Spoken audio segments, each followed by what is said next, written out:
So yun po, para po sa mga mahihilig sa pula.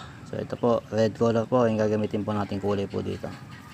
So gagawa po tayo dito ng kakaibang design. Gamit po yung ating aqua color, red color. Ayan. Ayan, sa mga mahihilig po sa pula, ito po yung maganda pong design para po sa inyo po ito. So una po, nag-apply po tayo ng aqua color, tado din red.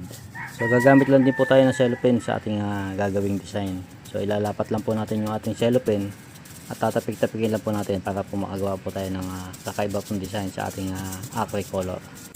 So ganyan lang po yung ginagawa natin para po makagawa po tayo ng kakaiba pong design. Ayan po. So pag naayos na po yan, so tatanggalin lang po natin. Ayan.